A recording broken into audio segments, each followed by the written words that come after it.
Ward number 6માં પણ નથી એક પણ હોકિંગ ઝોન. અહીં સાંકડા રોડ પરના ફૂટપાથ પર પડ્યો છે સામાન. આગામી સમયમાં મુખ્ય શાક માર્કેટોને શિફ્ટ કરવાનું વિચારી રહ્યા છે ડોક્ટર શીતલ મિસ્ત્રી. તમામ લારી પર બારકોડ લાગશે અને તમામનું પેમેન્ટ ઓનલાઈન થાય તેવી વ્યવસ્થા થશે. ડોક્ટર શીતલ મિસ્ત્રી. નમસ્કાર દર્શક મિત્રો, લોકસત્તા જનસત્તામાં આપનું સ્વાગત છે.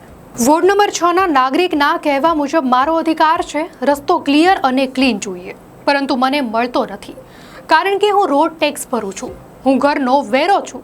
આ વ્યથા માત્ર એક નાગરિકની નથી, આવું કહેનાર તમે અને અમે જેવા વડોદરાનો દરેક નાગરિક છે.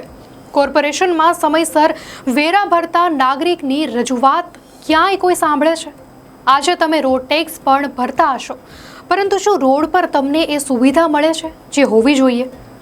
દર થોડા દિવસે અકસ્માતમાં અનેક લોકો હોમાય છે, પરંતુ પરિણામ શું? કંઈ નહીં.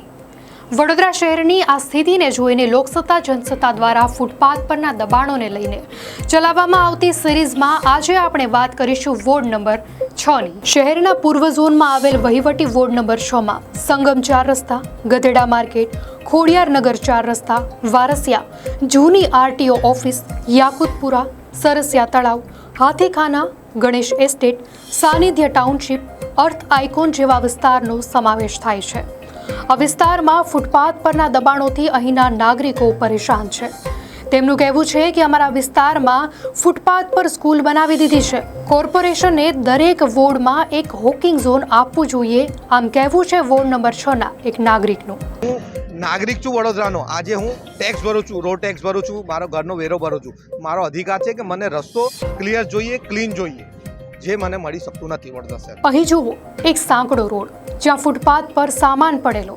ઘરની નજીક જ ફૂટપાથ અને સાંકડા રોડમાં પણ ફૂટપાથ ઢંકાયેલા રહે તો આવામાં મુશ્કેલી થવાની તે સ્વાભાવિક છે. શહેરમાં રોડ પર નાગરિકોને ચાલવા માટેના ફૂટપાથ પર દબાણોને ખૂબ વેગ મળ્યો છે તેવા દ્રશ્યો આપણે સૌ જોઈ રહ્યા છીએ. વોર્ડ નંબર 6માં લગભગ 4 જેટલા રોડ 24 મીટર અને 2 રોડ 18 મીટરના છે. અન્ય વોર્ડની જેમ અહીં એક પણ હોકિંગ ઝોન બનાવવામાં આવ્યા નથી. રોડ પર લોકો દબાણો કરતા હોય ત્યારે સમયાંતરે અમે કાર્યવાહી કરતા રહીએ છીએ, આમ કહેવું છે વોર્ડ નંબર 6ના વોર્ડ ઓફિસરનું. અમારા વોર્ડમાં 24 મીટરના અને 18 મીટરના જેટલા રોડ છે. એમાં 24 મીટરના જેટલા લગભગ 4 જેટલા રોડ છે અને 18 મીટરના 2 જેટલા રોડ છે. લાસ્ટ વીક જ અમે કરવામાં આવી છે. ફતેપુરા ભૂતળી ઝાપાથી ફતેપુરા 4 રસ્તા રહીને સંગમ સુધીની કામગીરી લાસ્ટ વીક જ કરવામાં આવી છે.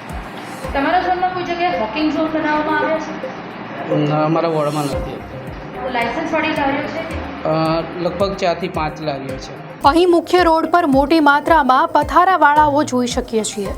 અહીં શાકભાજી ખરીદવા આવતા લોકો મોટા ભાગે પોતાના વાહનો રોડ પર પાર્ક કરતા હોય છે. એટલે એક બાજુ રોડ પર મોટું માર્કેટ, તો બીજી તરફ અહીં આવતા નાગરિકોના વાહન પાર્કિંગથી મોટા ભાગનો રોડ રોકાઈ જતો હોય છે. હવે આવામાં રાહદારીઓ જાય તો ક્યાં જાય? વડોદરા મહાનગરપાલિકાના સ્થાયી સમિતિના ચેરમેન અને વોર્ડ નંબર 6ના કોર્પોરેટર ડોક્ટર શીતલ મિસ્ત્રીના મતે તંત્ર ગેરકાયદેસર ચાલતા લારી ગલ્લાને ઉઠાવવાનું કામ કરતું હોય છે, પરંતુ હાલમાં જે ઠરાવ થયા તે મુજબ કોઈ કાઉન્સિલર ફોન કરે તો લારી છોડી દેવી પડતી હોય છે. નાગરિકોની હલનચલન નાગરિકોના ચાલવા માટે હોય છે. કોન્સ્ટિટ્યુશનનો આર્ટિકલ 19(1)D એ નાગરિકોને સ્વતંત્રતા આપે છે કે ઇન્ડિયન ટેરિટરી પર ફ્રીલી મૂવ કરી શકાય. સાથે સાથે કોન્સ્ટિટ્યુશનનો આર્ટિકલ 19(1)G કે ભારતની ટેરિટરીમાં કોઈ પણ માણસ પોતાનો બિઝનેસ, પ્રોફેશન, ટ્રેડ અને લાઇવલીહુડ માટે ધંધો કરી શકે. આ બંને ફંડામેન્ટલ રાઇટ છે. બંનેનો સામસામે ટકરાવ છે. જ્યારે ગરીબ માણસ રોડ ઉપર પથારો કરે, લારી કરે, ફૂટપાથ પર દબાણ કરે અને નાગરિકોને અવર જવરમાં તકલીફ પડે, નાગરિકોને રોડ પર ચાલવું પડે, પાર્કિંગ આડેધડ થાય, તો રસ્તાના જે કેરેજ હોય છે સાંકડા થઈ જતા, ટ્રાફિક કન્જેશન થતું, એક્સિડન્ટ થતા હોય અને આ પ્રકારનું માહોલ સર્જાતો હોય છે. ત્યારે અર્બનાઇઝેશન, પોપ્યુલેટેડ વડોદરા સિટીમાં આની પર કંટ્રોલ કરવાની તાતી જરૂરિયાત છે. અમારા તંત્ર દ્વારા મેક્સિમમ પ્રમાણમાં લારી ગલ્લા છોડવામાં આવ્યા છે, પરંતુ જે પ્રવર્તમાન ઠરાવ થયેલા છે એ પ્રમાણે લારી પકડી લાવ્યા પછી 15 દિવસમાં બીજો કોઈ કાઉન્સિલર ફોન કરે તો છોડી દેવી પડતી હોય છે. આગામી દિવસોમાં કાયદાની પરિભાષામાં આ પ્રપોઝલમાં સુધારો કરી શકાય કે કેમ, કે પહેલી વખત લારી પકડાય તો 45 દિવસ, બીજી વખત પકડાય તો 120 દિવસ, ત્રીજી વખત પકડાય તો લારી આપવાની જ નહીં. પરંતુ આના માટે લીગલ ઓપિનિયન લેવો પડે. પબ્લિકનો રિસ્પોન્સ કેવો હશે એ પણ જોવું પડે. ડોક્ટર શીતલ મિસ્ત્રીના જણાવ્યા મુજબ આ બાબતે બેલેન્સ પોલિસી અપનાવવી જરૂરી છે. તેમણે વધુમાં કહ્યું હતું કે હોકિંગ નોન હોકિંગ પણ બનાવવાની જરૂર છે. અહીં સવાલ એ થાય છે કે તંત્ર, જવાબદાર અધિકારી, પદાધિકારી વડોદરા શહેરમાં થઈ રહેલા ફૂટપાથ પરના દબાણોને લઈને વાકેફ છે, પરંતુ ફૂટપાથ પરના દબાણોને લઈને કડક કાર્યવાહી ક્યારે? કોની રાહ જોઈ રહ્યું છે તંત્ર? સાંભળો વધુમાં ડોક્ટર શીતલ મિસ્ત્રીએ શું કહ્યું. બેલેન્સ પોલિસી અપનાવવાની જરૂર છે કે કોઈનો ધંધો ના બગડે અને સાથે સાથે દબાણો દૂર થાય, ટ્રાફિક કન્જેશન ના થાય, એક્સિડન્ટનું પ્રમાણ ઘટે. એ માટે હોકિંગ નોન હોકિંગ ઝોન બનાવવાની જરૂર છે. એ મેઇન રોડ છે, 4 રસ્તાથી 50-50 મીટરમાં લારી ગલ્લા ન ઊભા રાખી શકાય. કોઈ મોડેલ રોડ છે નોન હોકિંગ ઝોન તરીકે ડિક્લેર કર્યો છે તો એ લોકોને ત્યાંથી હટાવી અને બીજા જ રોડ પર ઊભા રહી શકે. કોઈ રોડ છે એમાં એક જ જગ્યાએ વધારે લારી ગલ્લા ઊભા રહે તો તકલીફ થાય. અમુક એરિયામાં ઊભા રખાય, પછી ફ્રી સ્પેસ અપાય, પાછા ઊભા રખાય. શહેરમાં થતા ફૂટપાથ પરના દબાણો માથાના દુખાવા સમાન છે. નાગરિકો કહે છે તંત્ર આ દિશામાં કામ કરતું નથી, જ્યારે બીજી તરફ વોર્ડ નંબર 6ના મહિલા કોર્પોરેટર હેમિશા ઠક્કરનું કહેવું છે પોલીસ તંત્ર સાથે મળીને અમે દબાણોને લઈને ખૂબ જ સારી કામગીરી કરી રહ્યા છીએ. સાંભળો જનતાને અપીલ કરતા કોર્પોરેટરે શું કહ્યું હતું. જે દબાણનો વિષય છે, જે 4 રસ્તા પર દબાણો હોય એને સ્પેશિયલી હટાવવા જોઈએ. અમે રજૂઆત પણ કરીએ છીએ અને તંત્ર એ દિશામાં કામ પણ કરી રહ્યું છે. ખૂબ સારું કામ કરી રહ્યું છે. પોલીસ ડિપાર્ટમેન્ટ સાથે મળીને સંકલન કરીને બીએમસીની ટીમ પણ ઘણું કામ કરી રહી છે. તો અમે જાહેર જનતાને વિનંતી કરવા માંગીએ છીએ કે આવા જે પણ ફૂટપાથ હોય, રોડ રસ્તા પર હોય કે 4 રસ્તા પર હોય તો આપણે એવા દબાણો ન કરવા જોઈએ જેથી કરીને સામાન્ય જનતાને એનાથી હાલાકી પડે અને અકસ્માત જેવા વિષયો બને. મહાનગરપાલિકા છે કે ગુજરાત સરકાર છે કે કેન્દ્ર સરકાર છે એ લોકોને પ્રોત્સાહન પૂરું પાડતી હોય છે, પણ એ લોકોએ પણ એક સમજવું જોઈએ. પોતાના જવાબદાર નાગરિક તરીકે એવી જગ્યાએ બ્લોક ન કરવું જોઈએ. એવા રસ્તા પર હોય, એવા ફૂટપાથ પર હોય, પોતાના લારી ગલ્લા હોય એ સાઈડ પર મૂકવા જોઈએ અને જે પણ કોર્પોરેશનની જે પણ લાગતો હોય એ રેગ્યુલર ભરવી જોઈએ, લાઇસન્સ લેવા જોઈએ અને એકદમ વ્યવસ્થિત જ્યાં પણ પબ્લિકને ટ્રાફિકમાં અડચણ ન થાય, કોઈ પણ સામાન્ય નાગરિકને એનાથી નુકસાન ન થાય એ બાબતનું કાળજી પણ એ લોકોએ રાખવી જોઈએ. અહીં સૌથી મોટો સવાલ એ છે કે નિયમોનું પાલન કરાવનાર કોઈ નહીં હોય તો કોણ નિયમોનું પાલન કરશે? શું જનપ્રતિનિધિઓ નાગરિકોને અનુરોધ કરશે તો નાગરિકો સમજી જશે? જવાબ હશે ના, કારણ કે કોઈ પણ શહેરને સુચારુ રૂપથી ચલાવવા માટે અમુક નિયમો હોય છે. આ નિયમોના દાયરામાં સૌ કોઈ રહે તે માટે પણ આયોજન હોય છે. હવે નિયમોનું પાલન કરવામાં નાગરિકો ઢીલાશ કરશે તો તે માટે જવાબદાર કોણ? તંત્ર કે પછી નાગરિકો? અહીં પહેલું વાક્ય યાદ આવી જાય છે, જ્યાં સુધી ડર નહીં હોય ત્યાં સુધી સુશાસન નહીં આવે. હા, માનીએ છીએ શહેરને સુંદર અને સ્વસ્થ ટ્રાફિકની સમસ્યાથી મુક્ત રાખવા માટે વહીવટી તંત્ર, પોલીસ તંત્ર, રાજકીય નેતાઓ, સરકારી અધિકારીઓથી લઈને નાગરિકો તમામનું દાયિત્વ છે. પરંતુ આ બધામાં નાગરિકો પાસે નિયમોના પાલન કરાવવાની જવાબદારી કોની? આ વિચારવા જેવું ખરું. વોર્ડ નંબર 6ના કોર્પોરેટર હીરાભાઈ ખંજવાણીનું કહેવું છે ફૂટપાથ પરના દબાણો દૂર કરવા જોઈએ.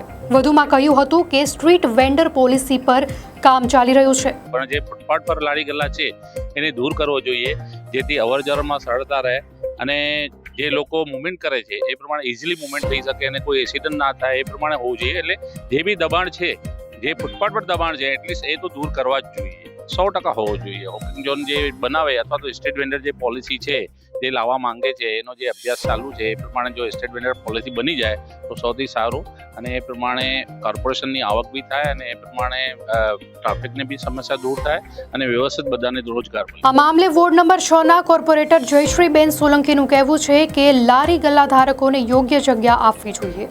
મારી દ્રષ્ટિમાં તો પહેલાં તો દબાણ જ ના હોવું જોઈએ અને અગર છે તો ફૂટપાથના લોકો જે ચાલવાના ક્યાં કેવી રીતે અવર જવર કરશે, એટલે એ લોકોને બી એ રીતની જગ્યા આપો કે જે એમની જગ્યા છે એની ઉપર એ ચાલી શકે, અવર જવર કરી શકે. અને લારી ગલ્લાવાળાઓની વાત રહી તો લારી ગલ્લાવાળાઓને પણ એ લોકોને એમની જગ્યા આપો જેથી આ જે એક્સિડન્ટોને બધુંનું આજકાલ વધી રહ્યું છે તે અંતે સ્થાયી સમિતિ ચેરમેન અને વોર્ડ નંબર 6ના કોર્પોરેટર ડોક્ટર શીતલ મિસ્ત્રીએ નિરાકરણના ભાગરૂપે વાત કરતા કહ્યું હતું કે આગામી સમયમાં મુખ્ય શાક માર્કેટને શિફ્ટ કરવાનું વિચારી રહ્યા છીએ. તમામ લારી પર બારકોડ લાગશે અને તમામનું પેમેન્ટ ઓનલાઈન થાય તેવી વ્યવસ્થા ઊભી કરવામાં આવશે. કીધું એ પ્રમાણે કે આ લારી ગલ્લા ધારકોને ડિસ્ટ્રીબ્યુટ કરીશું. જે રોડ ઉપર વેજીટેબલ માર્કેટો ભરાય છે અને રોડ ઉપર ટોટલ દબાણ કરે છે, કે ગધેડા માર્કેટનું તમે દબાણ જોયું છે કે આખો ક્રેડિટ રોડ જ બંધ કરી દીધા. તો આ રોડ નાગરિકોની સુવિધા માટે બનાવેલા છે. જ્યારે વોર્ડ નંબર 6માં જ બીજી એક જગ્યા આપેલી છે અમને, બાજુમાં રિફ્યુઝ ટ્રાન્સપોર્ટેશન છે, એમાં વાસ આવે છે, એનું પણ કામ લીધેલું છે, અમારે બનવાનું છે ત્યાં. એટલે વાસનો પ્રોબ્લેમ સોલ્વ થઈ જશે. મને લાગે છે ટૂંક સમયમાં આજે મેઇન એરિયાના શાકભાજીના માર્કેટો છે એને પણ અમે શિફ્ટ કરવાનું વિચારી રહ્યા છે. આવનારા સમયમાં આ દિશામાં કામગીરી કરવામાં આવશે અને ખૂબ સારું સોલ્યુશન મળે એ દિશામાં વડોદરા શહેર પ્રયત્ન કરશે. પરંતુ વડોદરા શહેરની ટેરિટરીમાં 24 લાખની વસ્તીમાં 2% જેટલા લારી ગલ્લા ધારકો હોય. આ કયા લારી ગલ્લા ધારકોને ઊભા રાખવા કયા નહીં ઊભા રાખવા એમાં પણ કન્ફ્યુઝન છે. એક વ્યક્તિ એક લારી હોય, આખા ફેમિલીમાં એક જ લારી હોય. 2017 સુધી જે રજીસ્ટર થયા છે એ લારી ગલ્લા ધારકો બધા PM સ્વનિધિના જે લાભ લીધેલા છે લાભાર્થીઓ એમને રાખવા કે નહીં, આ બાબતની નીતિ નક્કી કરી અને કેટલા લારી ગલ્લા છે તમામ પર બારકોડ લાગશે અને તમામનું પેમેન્ટ પણ ઓનલાઈન થાય, જેથી કરીને જેટલા લારી ગલ્લા લાગે છે એટલી કોર્પોરેશનની આવક આવે. ડોક્ટર શીતલ મિસ્ત્રીના જણાવ્યા મુજબ આયોજન થઈ રહ્યું છે. આશા છે કે આ આયોજન જેમ બને તેમ જલ્દી અમલમાં આવે અને ફૂટપાથ પરના દબાણો ઓછા થાય, પરિસ્થિતિ વધુ સુઘડ બને તે દિશામાં તંત્ર આગામી દિવસોમાં કામ પણ કરશે. પરંતુ ક્યારે કે પછી માત્ર વાતો કરીને નાગરિકોને સાંત્વના આપવાથી કામ થઈ જશે? આ સમસ્યા કંઈ આજકાલ નથી. તેમ તેમ લારી ધારકોની સંખ્યા પણ કદાચ વધી શકે. આવામાં વહીવટી તંત્ર નિર્ણય લેવામાં અને ખાસ કરીને નિર્ણય લીધા પછી અમલ કરાવવામાં સફળ રહેશે. ત્યારે લોકસત્તા જનસત્તા દ્વારા ફૂટપાથ પરના દબાણોની સ્થિતિનો તાગ મેળવવા પાછળનો માત્ર એટલો જ ઉદ્દેશ્ય છે કે શહેરીજનોને દબાણોમાંથી રાહત મળે. નમસ્કાર.